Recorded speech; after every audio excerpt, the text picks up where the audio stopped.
Good evening dear students. നമ്മളുടെ സോഷ്യോളജിയുടെ ക്ലാസ്സാണ്. ഇന്ന് നമ്മൾ പുതിയൊരു ചാപ്റ്ററാണ് എടുക്കുന്നത്, മൊഡ്യൂൾ 4 ഇന്ത്യൻ സൊസൈറ്റി. അതിനകത്ത് ഇന്ത്യൻ സോഷ്യൽ തിങ്കേഴ്സ്, അതായത് ഇന്ത്യയിലെ സാമൂഹ്യ ചിന്തകന്മാർ. അപ്പം name the emperor under whose patronise Buddhism furnished in India. അതായത് എന്താണ്, ബുദ്ധമത ഏത് ചക്രവർത്തിയുടെ ഭരണകാലത്താണ് ബുദ്ധമതം ഇന്ത്യയിൽ വളർച്ച പ്രാപിച്ചത്? Name the emperor under whose patronage British furnished in India. അതായത് അശോക ചക്രവർത്തിയുടെ കാലത്താണ് ഇന്ത്യയിൽ ബുദ്ധമതം പ്രചാരത്തിൽ വന്നത്. അപ്പം അശോക ചക്രവർത്തിയുടെ കാലത്താണ് ബുദ്ധമതം ഇന്ത്യയിൽ പ്രചാരത്തിൽ വന്നത്. How many verses are in Manusmriti? Manusmriti എന്ന് പറയുന്ന ഗ്രന്ഥത്തിൽ എത്ര ഭാഗങ്ങളാണുള്ളത്?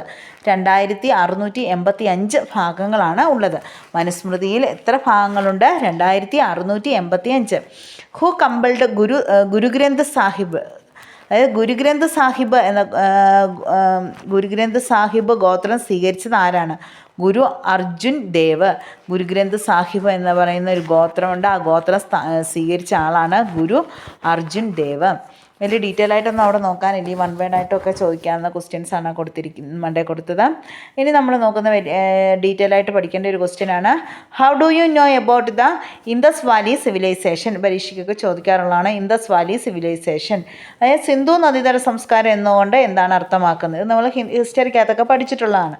അപ്പോൾ നമുക്ക് നോക്കാം. അതൊക്കെ തന്നെ നിങ്ങളിവിടെ എഴുതിയാൽ മതി. ഹിസ്റ്ററിക്കകത്ത് പഠിച്ച് ഓർക്കുന്നുണ്ടെങ്കിൽ ആ കാര്യം എഴുതിയാലും മതി. സിന്ധു നദീതട സംസ്കാരം ലോകത്തിലെ ഏറ്റവും പുരാതനമായ സംസ്കാരമാണ്. ഓർത്തു വെക്കണം. സിന്ധു നദി, അത് ഹിസ്റ്ററിക്കകത്ത് ചോദിച്ചാലും സോഷ്യോളജിക്കകത്ത് ചോദിച്ചാലും ഒക്കെ സിന്ധു നദീതട സംസ്കാരം എന്താണെന്ന് ചോദിച്ചാൽ നമുക്ക് ഒരേ ആൻസർ തന്നെ എഴുതാം. അപ്പോൾ സിന്ധു നദീതട സംസ്കാരം എന്ന് പറയുന്നത് എന്താണ്? ലോകത്തിലെ തന്നെ ഏറ്റവും പുരാതനമായ ഒരു സംസ്കാരമായിട്ടാണ് ഇത് അറിയപ്പെടുന്നത്. ഇതിൻ്റെ ഒരു ഭാഗം ഇന്ന് പാകിസ്ഥാനിലാണ്. ഇന്ന് ശരിക്കും പറഞ്ഞാൽ ഈ സിന്ധു നദി നമുക്കാണെങ്കിൽ ഹാരപ്പൻ സംസ്കാരത്തിൻ്റെ പകുതി മുക്കാൽ ഭാഗങ്ങളും ഇന്ന് പാകിസ്ഥാൻ്റെ കൈകളിലാണ്. വിവിധ തരത്തിലുള്ള സംസ്കാരം അവിടെ ഉണ്ടായിരുന്നു. ഈ സിന്ധു നദീതട സംസ്കാരത്തിനകത്ത് വിവിധ തരത്തിലുള്ള സംസ്കാരങ്ങളുണ്ടായിരുന്നു. ഏറ്റവും പുരാതനമായൊരു സംസ്കാരമാണ്.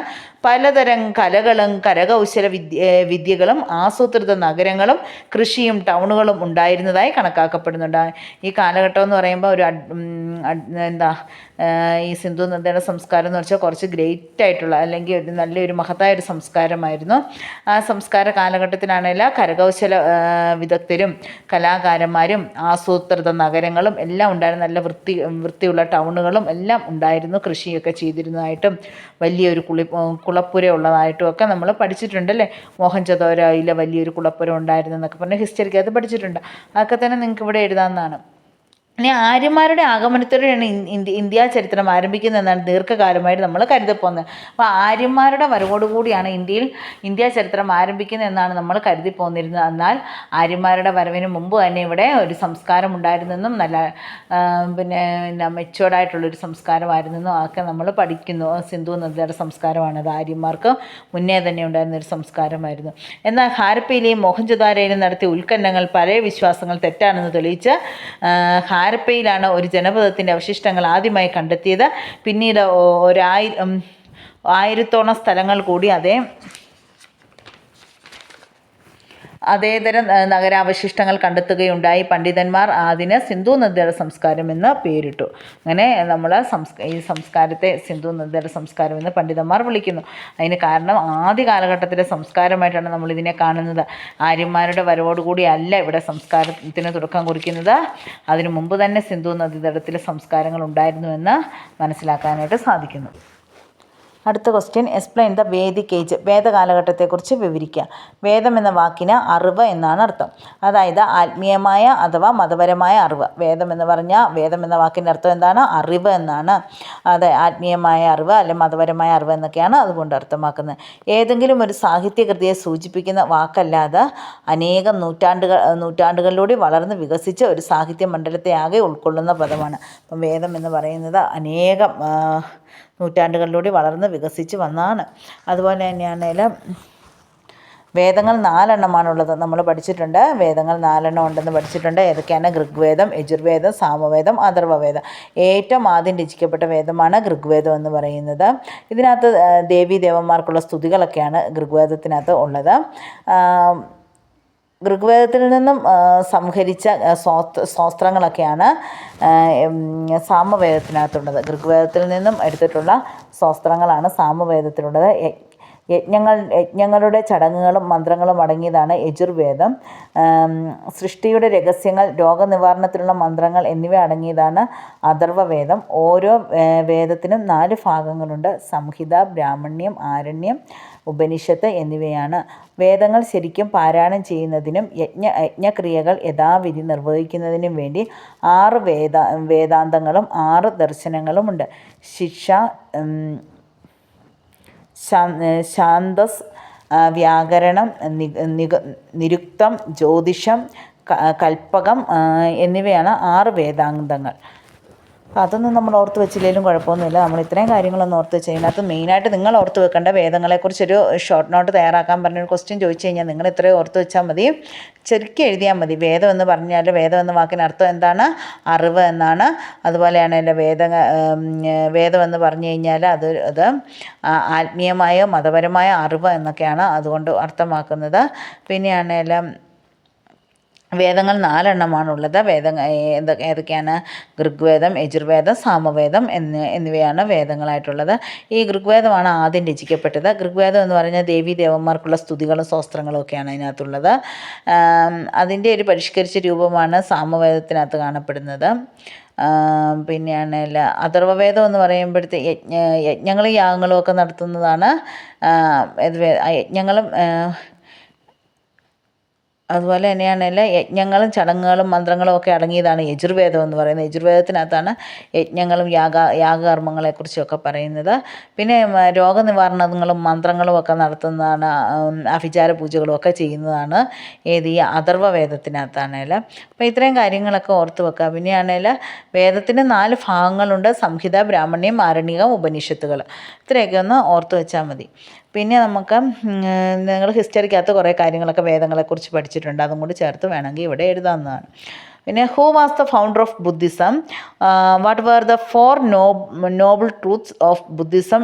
Describe it. അതായത് ബുദ്ധമത സ്ഥാപകൻ ആരാണ്? ബുദ്ധമതത്തിൻ്റെ 4 മഹത് സത്യങ്ങൾ എന്തെല്ലാം? വിവരിക്കുക. അപ്പോൾ 6-ാം നൂറ്റാണ്ടിലെ സാമൂഹ്യ രാഷ്ട്രീയ സാമ്പത്തിക പ്രശ്നങ്ങളിൽ നിന്ന് ഉയർന്നു വന്ന ഒരു മതമാണ് ബുദ്ധമതം എന്ന് പറയുന്നത്. ബുദ്ധമതം ശരിക്കും വരുന്നത് 6-ാം നൂറ്റാണ്ടിലാണ്. ആ കാലഘട്ടത്തിലുണ്ടായിരുന്ന സാമൂഹ്യ സാമ്പത്തിക പ്രശ്നങ്ങളിൽ നിന്നൊക്കെ ഉയർന്നു വന്നൊരു മതമാണ് ബുദ്ധമതം. ഗൗതമ ബുദ്ധൻ അഥവാ സിദ്ധാർത്ഥനായിരുന്നു ഈ ബുദ്ധമത സ്ഥാപകൻ. 563 നേപ്പാളിലെ കപിലവസ്തുവിനടുത്തുള്ള ലുംബിനിയിലാണ് ഒരു ശാക്യ കുടുംബത്തിലാണ് അദ്ദേഹം ജനിച്ചത്. ഇനി ബുദ്ധമതത്തിൻ്റെ തത്വങ്ങൾ. ബുദ്ധൻ്റെ തത്വങ്ങൾ എന്ന് പറഞ്ഞാൽ ബുദ്ധൻ്റെ അടിസ്ഥാന തത്വങ്ങൾ 4 മഹത് സത്യങ്ങളും അഷ്ടാംഗ മാർഗങ്ങളിലും ഒതുങ്ങുന്ന മഹത് സത്യങ്ങൾ ഇവയാണ്. ലൗകിക ജീവിതം ദുഃഖമയമാണ്. ദുഃഖത്തിന് കാരണം ആഗ്രഹങ്ങളാണ്. ആഗ്രഹങ്ങൾ ഇല്ലാതായാൽ ദുഃഖം ശമിക്കും. ശ്രേഷ്ഠമായ അഷ്ടാംഗ മാർഗം പിന്തുടരാൻ ആഗ്രഹങ്ങൾ ശമിക്കും. ഈ അഷ്ടാംഗ മാർഗം പിന്തുടർന്നാൽ എന്താണ്? ആഗ്രഹങ്ങൾ നമുക്ക് ശമിക്കും. അപ്പോൾ ബുദ്ധൻ്റെ ഈ അഷ്ടാംഗ മാർഗ്ഗങ്ങൾ ഇത് നമ്മളാണെങ്കിൽ ഹിസ്റ്ററിക്കകത്തൊക്കെ പഠിച്ചിട്ടുണ്ട്. അപ്പോൾ നിങ്ങൾ അതും കൂടെ ഒന്ന് നോക്കി വെച്ച് പഠിക്കുക. ഏതെങ്കിലും ഒരെണ്ണത്തിനകത്ത് നോക്കി നന്നായിട്ട് പഠിച്ചാൽ മതി. അഷ്ടാംഗ മാർഗ്ഗം എന്ന് പറഞ്ഞാൽ എന്താണ്? ശരിയായ നിരീക്ഷണം, ശരിയായ തീരുമാനം, ശരിയായ വർത്തമാനം, ശരിയായ ജീവിതമാർഗം, ശരിയായ പ്രവൃത്തി, ശരിയായ പരിശ്രമം, ശരിയായ ഓർമ്മ, ശരിയായ ധ്യാനം. അടുത്ത question, who was the founder of the Jainism? What are the principles of Jainism? ജൈനമത സ്ഥാപകൻ ആരാണ്? ജൈനമത തത്വങ്ങൾ എന്തെല്ലാമാണ്? ഇതെല്ലാം തന്നെ നമ്മൾ ഹിസ്റ്ററിക്കകത്ത് പഠിച്ചിട്ടുണ്ട് അല്ലേ? അപ്പോൾ ഒന്നും കൂടി നമുക്കൊന്ന് റിവൈസ് ചെയ്ത് നോക്കാം. എന്താണ് ജൈനമത തത്വങ്ങളെന്നും ജൈനമതം സ്ഥാപിച്ച ആരാണ്? വർദ്ധമാന മഹാവീരനാണ് ജൈനമതം സ്ഥാപിച്ചത്. ഇതൊക്കെ നമ്മൾ നേരത്തെ പഠിക്കുന്നതാണ് അല്ലേ? അപ്പോൾ ഈ 24 തീർത്ഥങ്കരന്മാരിലൂടെ വളർന്ന് വികസിച്ച ഒരാശയമാണ് ജൈനമതം എന്ന് പറയുന്നത്. 24 തീർത്ഥങ്കരന്മാരായിരുന്നു ഈ ജൈനമതത്തിൻ്റെ വളർച്ചയ്ക്ക് വേണ്ടി പ്രവർത്തിച്ചത്. ഇതിൽ 1-ാമത്തെ തീർത്ഥങ്കരൻ ഋഷഭനായിരുന്നു. 23-ാമത്തെ തീർത്ഥങ്കരൻ പാർശ്വനാഥനും 24-ാമത്തെ തീർത്ഥങ്കരൻ വർദ്ധമാന മഹാവീരനുമായിരുന്നു. ഈ വർദ്ധമാന മഹാവീരനെയാണ് ജൈനമത സ്ഥാപകനായിട്ട് പരിഗണിച്ചു പോകുന്നത്. ഇനി ജൈനമതത്തിൻ്റെ തത്വങ്ങൾ, അതായത് ജൈനമതത്തിൻ്റെ തത്വങ്ങൾ എന്ന് പറയുമ്പം ശരിക്കും നമുക്കറിയാം ബ്രാഹ്മണരുടെ ആശയങ്ങളൊക്കെ എതിർത്തുകൊണ്ട് വന്നതാണ് ഈ ജൈനമതവും ബുദ്ധമതവും ഒക്കെ തന്നെ. ബ്രാഹ്മണന്മാരുടെ മതത്തിലല്ലേ ഉയർന്ന ജാതിയിൽപ്പെട്ടവരുടെ മതത്തിന് ഭയങ്കര അതിലേക്ക് പൂജകളും കാര്യങ്ങളും ഒക്കെ നടത്തുന്ന വളരെ ചിലവേറിയ കാര്യങ്ങളായിരുന്നു. സാധാരണക്കാർക്ക് അതൊക്കെ അനുഷ്ഠിക്കുക എന്ന് പറയുന്നത് ഭയങ്കര ബുദ്ധിമുട്ടുള്ള കാര്യമായിരുന്നു. അപ്പോൾ അതിനെയൊക്കെ എതിർത്തുകൊണ്ട് രൂപം കൊണ്ടുവന്നതാണ് ഈ ജൈനമതവും ബുദ്ധമതവും ഒക്കെ. അതാണ് ഇവിടെ പറഞ്ഞിരിക്കുന്നത്. വൈദിക കർമ്മങ്ങൾ പ്രയോജനരഹിതമാണ്. വൈദിക കർമ്മങ്ങൾ, അതായത് വലിയ ജാതിയിൽപ്പെട്ടവർ ചെയ്യുന്ന കർമ്മങ്ങളൊക്കെ പ്രയോജനരഹിതമാണ്. എന്നാൽ അവർ ഒത്തിരി പൈസ മുടക്കിയുള്ള കാര്യങ്ങളൊക്കെയാണ്, പൂജകളും കാര്യങ്ങളും ഒക്കെയാണ് ചെയ്യുന്നത്. അത് പ്രയോജനരഹിതമാണ്. ദൈവം വെറും മിഥ്യയാണ്, അതുകൊണ്ട് പ്രാർത്ഥനയും ആരാധനയും ആവശ്യമില്ല. ഇവരുടെ അഭിപ്രായത്തിൽ ദൈവം എന്ന് പറയുന്ന ഒരു മിഥ്യാധാരണയാണ്. അതുകൊണ്ട് തന്നെ നമുക്ക് പ്രാർത്ഥനയുടെയോ ആരാധനയുടെയോ ഒന്നും ആവശ്യമില്ല.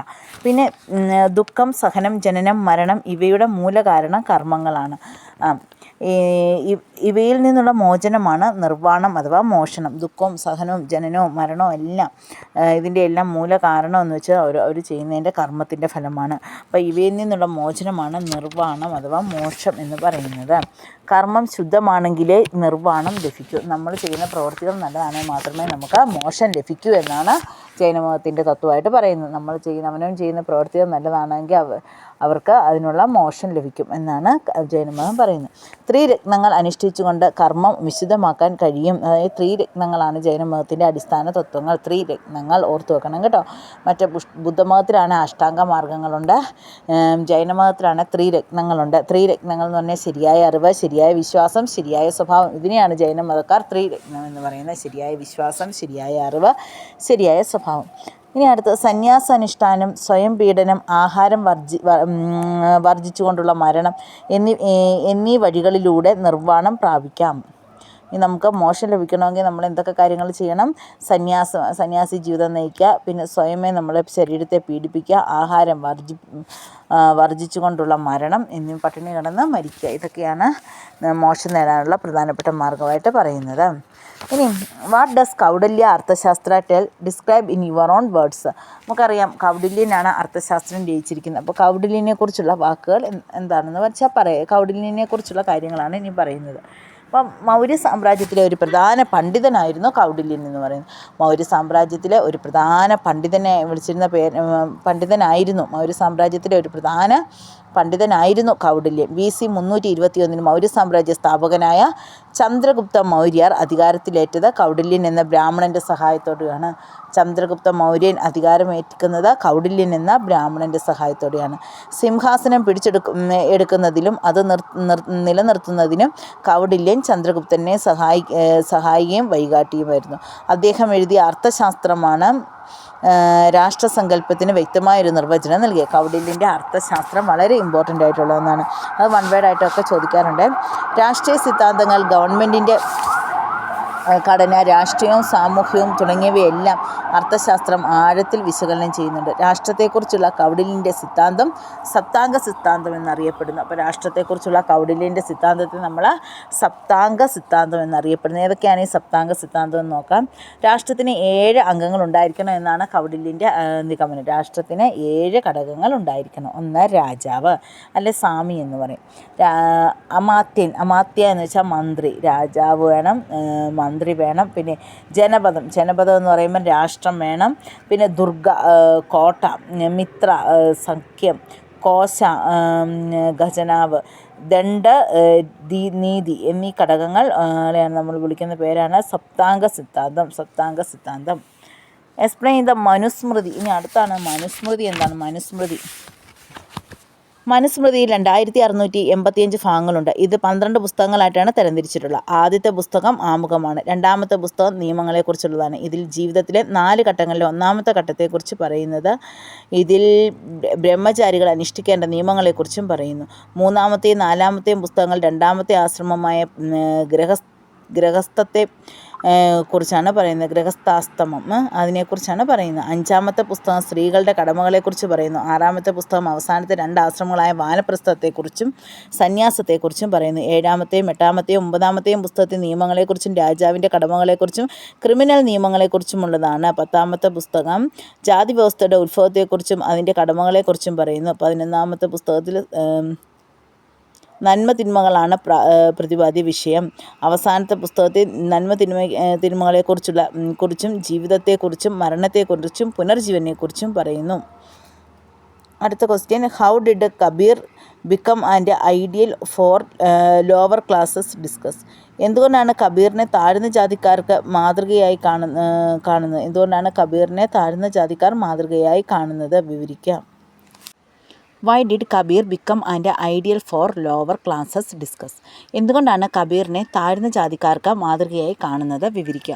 കബീർദാസ്, സുഹൃതദാസ് എന്നൊക്കെ പറയുന്നവർ ഹിന്ദിയിലെ വലിയ എഴുത്തുകാരാണ്. അപ്പം ഈ കബീർദാസ് ഒക്കെ ആണെങ്കിൽ ഭക്ത കവികളും കൂടിയാണ്. അപ്പം മനുഷ്യ മനസ്സിൻ്റെ ഇരുളടഞ്ഞ ഇടനാഴികളിൽ ഭക്തിയുടെയും ആത്മജ്ഞാനത്തിൻ്റെയും കെടാവിളക്കുമായി കടന്നു വന്ന മഹാനായ ഒരു സന്യാസി വര്യനായിരുന്നു കബീർ. അപ്പോൾ കബീർ ആരായിരുന്നു? ഒരു ഭക്ത കവിയായിരുന്നു. കബീർ എന്ന് പറഞ്ഞാൽ ഹിന്ദിയിലെയൊക്കെ ആണെങ്കിൽ ഹിന്ദി ഭാഷയിൽ നല്ലപോലെ കവിത എഴുതിയൊരു ഭക്ത കവിയായിരുന്നു കബീർ. ഭക്തി പ്രസ്ഥാനത്തിലെ പ്രധാന സന്യാസിമാരിൽ ഒരാളായ രാമാനന്ദൻ്റെ ശിഷ്യനായിരുന്നു അദ്ദേഹം. പ്രഗത്ഭനായ കവിയും മഹാനായ സന്യാസിയുമായിരുന്നു കബീർ. കബീർ എന്ന് പറയുമ്പോഴേ മനസ്സിലോടി വരണം എന്നാണ് പ്രഗത്ഭനായ കവിയും അതുപോലെ തന്നെയാണെങ്കിൽ കവിയും ഒരു സന്യാസിയും ഒക്കെ ആയിരുന്നു അദ്ദേഹം. അദ്ദേഹത്തിൻ്റെ ജീവിത ചരിത്രത്തെക്കുറിച്ച് വ്യക്തമായ അഭിപ്രായം പറയാൻ ചരിത്രകാരന്മാർക്ക് കഴിഞ്ഞിട്ടില്ല. ഒരു ബ്രാഹ്മണ സ്ത്രീയിൽ ജനിച്ച കബീറിനെ എടുത്തു വളർത്തിയത് നെയ്ത്തുകാരുടെ സമൂഹത്തിൽപ്പെട്ട ഒരു മുസ്ലിം ആയിരുന്നുവെന്നും ചില ചരിത്രകാരന്മാരുടെ അഭിപ്രായം. അപ്പോൾ ഇദ്ദേഹമാണെങ്കിൽ ഒരു വലിയ ബ്രാഹ്മണ മതത്തിൽ ജനിച്ച ഇദ്ദേഹത്തെ എടുത്തു വളർത്തുന്ന ഒരു മുസ്ലിം സ്ത്രീയാണെന്നൊക്കെ പറയപ്പെടുന്നു.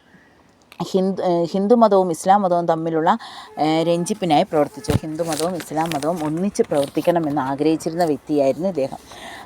അക്കാലത്തെ പുരോഗമന ചിന്തയും ഭക്തി പ്രസ്ഥാനവും സൂഫിസവും കബീറിനെ വളരെയധികം സ്വാധീനിച്ചിട്ടുണ്ട്. ഈ സൂഫിസം എന്ന് പറഞ്ഞാൽ സൂഫി സന്യാസിമാരെക്കുറിച്ചാണ് പറയുന്നത്. അള്ളാഹുവിൻ്റെ എന്ന പോലെ രാമൻ്റെ പുത്രനാണ് താനെന്ന് അദ്ദേഹം തൻ്റെ കീർത്തനങ്ങളിൽ പറയുന്നു. അള്ളാഹുവിൻ്റേതുപോലെ തന്നെ രാമൻ്റെ പുത്രനായിട്ടും അദ്ദേഹം തൻ്റെ കീർത്തനങ്ങളിൽ പറയുന്നു. ഒരേ മണ്ണുകൊണ്ടുണ്ടാക്കിയ 2 പാത്രങ്ങളാണ് ഹിന്ദുവും മുസ്ലിമും എന്ന് അദ്ദേഹം ഓർമ്മിക്കുന്നു. പരമമായ സത്യത്തെ വിശദീകരിക്കാൻ കബീർ ഉപയോഗിക്കുന്ന പാരമ്പര്യങ്ങളും ശ്രദ്ധേയമാണ്. ഇതിൽ ഇസ്ലാമിക പാരമ്പര്യവും വേദാന്തിക് പാരമ്പര്യവും ഉൾപ്പെടുന്നു. ജാതി സംവിധാനത്തെയും എല്ലാത്തരം അന്ധമായ അനുഷ്ഠാനങ്ങളെയും കബീർ അവലംബിച്ചു. കബീറിൻ്റെ കവിതകളിൽ ഗുരു, സദ്ഗുരു എന്നീ പ്രയോഗങ്ങൾ കാണാമെങ്കിലും ഏതെങ്കിലും ഒരു പ്രത്യേക ഗുരുവിൻ്റെ പേര് അദ്ദേഹം എടുത്തു പറയുന്നില്ല. അദ്ദേഹം അത്രത്തോളം നല്ലൊരു മനുഷ്യസ്നേഹിയും അതുപോലെ തന്നെ ഹിന്ദുമതത്തെയും മുസ്ലിം മതത്തെയും കൂടി ഒന്നിപ്പിച്ച് കൊണ്ടുപോകാനും ഒക്കെ പരിശ്രമിച്ച ഒരു നല്ലൊരു സന്യാസി വര്യനായിരുന്നു Kabir. Explain the history of Swami Vivekanandan. അടുത്ത ക്വസ്റ്റ്യനാണ് സ്വാമി വിവേകാനന്ദനെ കുറിച്ച് എഴുതുക. അദ്ദേഹത്തിൻ്റെ ചരിത്രം. സ്വാമി വിവേകാനന്ദനാണ് രാമകൃഷ്ണ മിഷൻ സ്ഥാപിച്ചത്. എല്ലാവർക്കും അറിയാവുന്നൊരു കാര്യം അല്ലേ? സ്വാമി വിവേകാനന്ദൻ എന്താണ് രാമകൃഷ്ണ മിഷൻ സ്ഥാപിച്ചു. തൻ്റെ ഗുരുവായ ശ്രീരാമകൃഷ്ണ പരമഹംസയുടെ ആശയങ്ങൾ പ്രചരിപ്പിക്കാനാണ് സ്വാമി വിവേകാനന്ദൻ ശ്രീരാമകൃഷ്ണ മിഷൻ സ്ഥാപിച്ചത്. അപ്പോൾ സ്വാമി വിവേകാനന്ദൻ്റെ ഗുരുവിൻ്റെ പേര് ഓർത്ത് വെക്കണം, ശ്രീരാമകൃഷ്ണ പരമഹംസം. അദ്ദേഹത്തിൻ്റെ ഓർമ്മയ്ക്ക് വേണ്ടിയാണ് അദ്ദേഹം ഇങ്ങനെ ശ്രീരാമകൃഷ്ണ മിഷൻ സ്ഥാപിച്ചത്. 1897 കൽക്കത്തയിലെ ബേലൂരിലാണ് ശ്രീരാമകൃഷ്ണ മിഷൻ പ്രവർത്തനം ആരംഭിച്ചത്. നരേന്ദ്രനാഥത്തെ എന്നായിരുന്നു സ്വാമി വിവേകാനന്ദൻ്റെ യഥാർത്ഥ നാമം. ജാതി വ്യവസ്ഥയെയും അനാചാരങ്ങളെയും കർക്കശമായി എതിർത്ത സാമൂഹ്യ പരിഷ്കർത്താവും കൂടിയായിരുന്നു വിവേകാനന്ദൻ. ഇത്രയൊക്കെയാണ് നല്ലൊരു എളുപ്പമുള്ളൊരു ചാപ്റ്ററാണ്. നമ്മൾ ഒത്തിരി കാര്യങ്ങൾ ഇതിൽ നേരത്തെ തന്നെ പഠിച്ചും കേട്ടിട്ടും ഒക്കെ ഉള്ളൊരു ചാപ്റ്ററാണ്. അപ്പോൾ എല്ലാവരും നന്നായിട്ട് പുസ്തകം വായിക്കുകയും പഠിക്കുകയൊക്കെ ചെയ്യുക.